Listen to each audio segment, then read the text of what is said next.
Cedric Mullins, it's interesting for me because he can still defend, and offensively, he just has not had the type of season that he was hoping, and the Orioles were hoping, and they can't basically talk about that for almost their entire roster. But and he had a good start early on, and then since then it's been a downturn.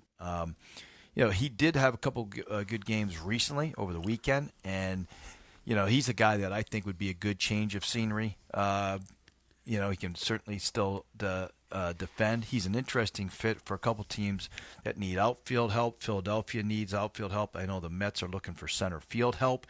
What interests me there with the Mets is if you put him in center field. Jeff McNeil's been playing a lot of center field, and it's not what David Stearns likes as his in center field. He loves guys who can really go get it and defend.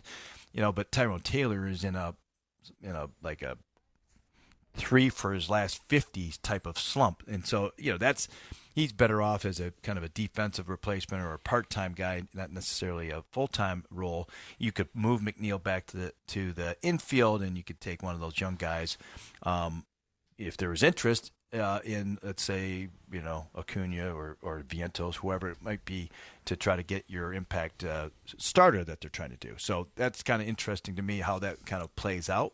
But I think for me, Mullins, they're not going to get as much as they had hoped, the Orioles, but I still think that he's going to get moved. I wouldn't have interest in Mullins. I would, if I had a choice, I'll take Lewis Robert of the White Sox over Mullins. As long as that groin is okay, we got to make sure that's okay today.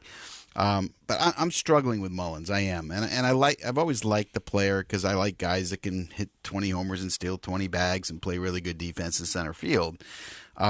You can pitch to him pretty easily. A lot of these guys, where the legs are the most important tool, they don't age well in the 30s, right? Carl Crawford, Jacoby Ellsbury. I mean, we can go back a story. There was a Philly outfielder, I forget the name, but a lot of these guys don't age well here. I don't think Cedric's aging very well, to be honest with you.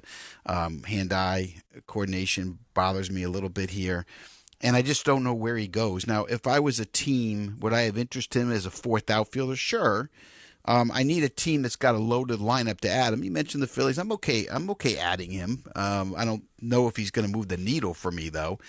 I'm okay if I'm the Dodgers to add him as a fifth outfielder, protect from injuries. He can go catch the ball because I have enough offense. But I don't know, and I don't know where the fit is. That's the problem I have with Mullins, too. I try to look through all the contending teams that need outfield help, and I don't know where he fits. It's kind of, to me, it's more of an extra outfield at this point. I'm not trying to be mean because I like the player, and I'm glad that, he had a pretty good series against the Rockies. I'm glad for that, but it was the Rockies. Yeah, I think the fact that his outs above average, or like the range is pretty good. He doesn't get a whole lot out of his arm. From a fielding run value overall, I think he's underwater because of the arm value, which might be overstated a little bit on a center fielder.